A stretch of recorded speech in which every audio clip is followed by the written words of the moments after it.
Well, shooters and reloaders out there, Fortune Cookie 45LC coming to you from the hot lead zone. And we've got a lever gun here, Marlin 1894. And so far, we're really happy with this. But when we get to here, a lot of you are not. This video is a Counterpoint, the case for the scope-sighted lever gun. So the thinking is that the lever gun is fast and handy and easy to maneuver, this kind of thing. Well, the length of this rifle is 37.5 inches, and the scope doesn't really change that. The balance is still between the hands because of where the scope is, so the gun is still as fast and handy as it was before, really. And it's said that while you're adding weight to the rifle, it won't be as easy to pack and take out into the woods, this kind of thing. Well, the entire scope and rings and mount adds only a pound. So instead of a 6.5 pound rifle, you got a 7.5 pound rifle. Still not bad. And with that sling on there, it's very easy to carry and transport.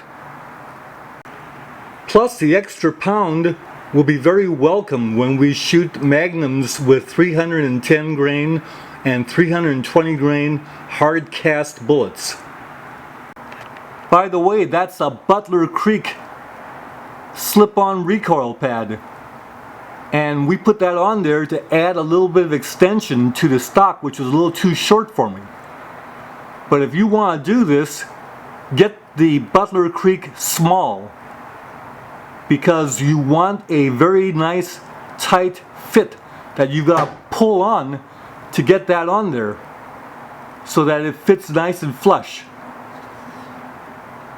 Butler Creek slip-on recoil pad is like $12 and some change.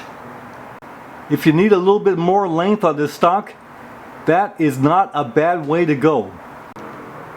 Now, as for the speed of the first shot being slowed down by the scope, this happens to be a tactical scope.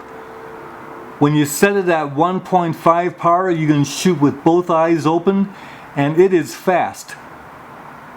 Alignment with the reticle is quick and easy as soon as you throw this thing up to your shoulder. Would be interesting to see exactly what is affected when you have a speed difference between the iron sights and the scope.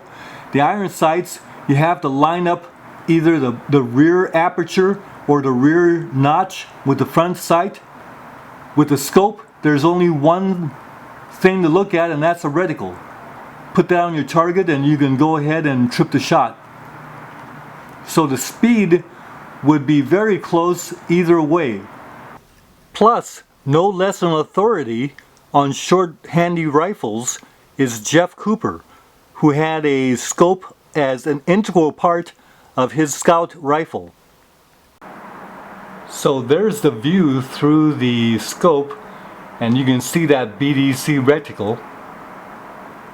And the day is kind of hazy, so you can't go by that, but you can kind of tell that it's a good sharp image.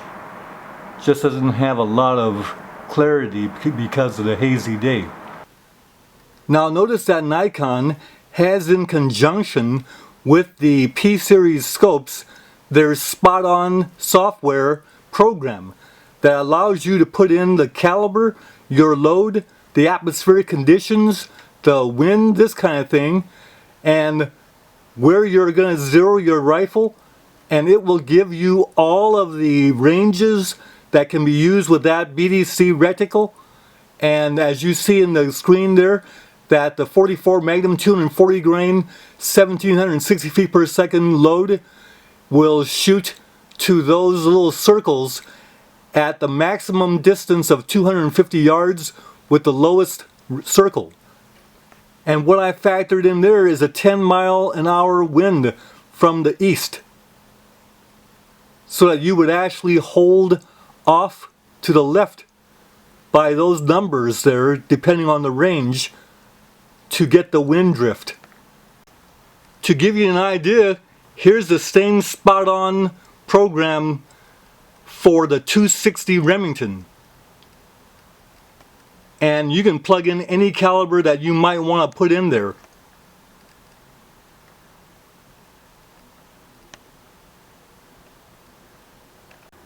Also, we need to keep in mind that Marlin, with the solid top receiver, the advertisements were that this gun was readily scope mountable.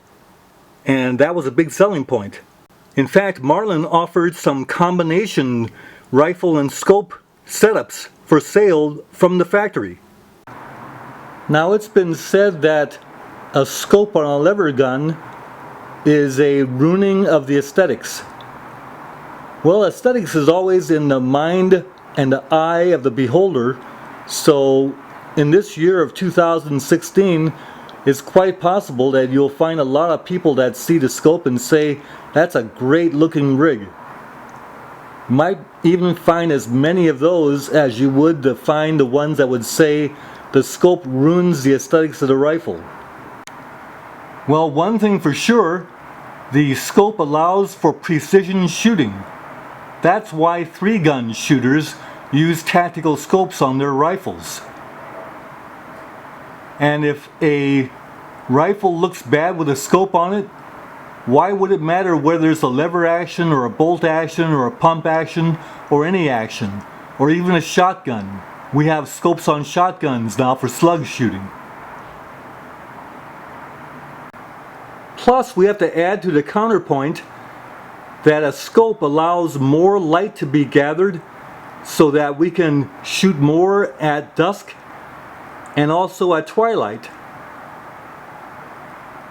so that we can actually identify targets better and have more precise shot placement, all made possible with a scope.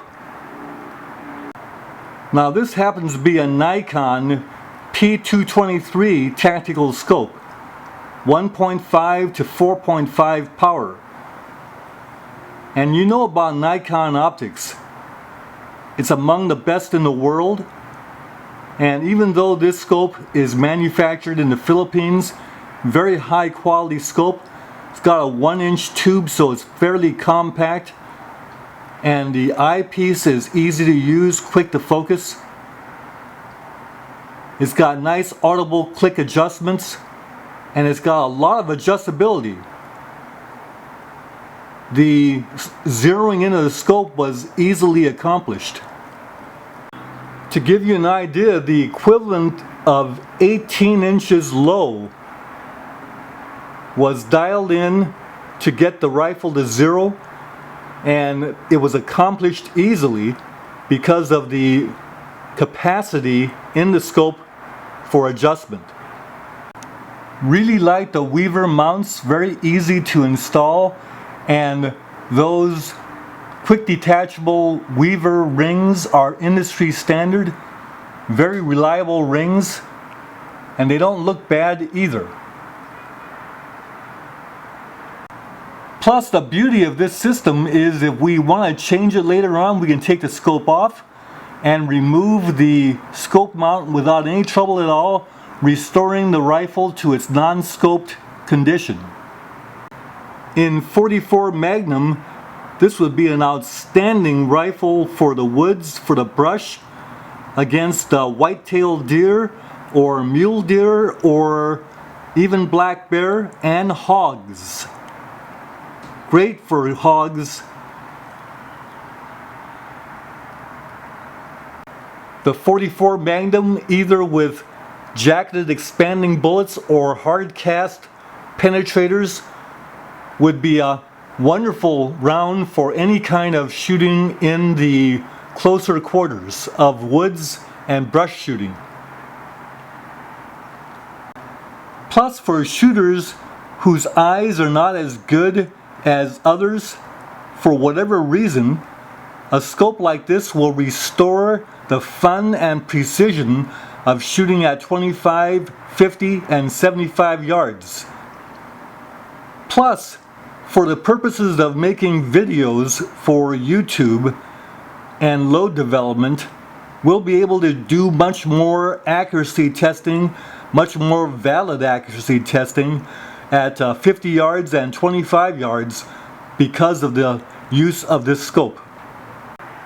And certainly if you don't want a scope, you don't need to have one on there, and your eyes are much better, much younger, or all of these kind of reasons, more power to you, and that's all good. Bye for now.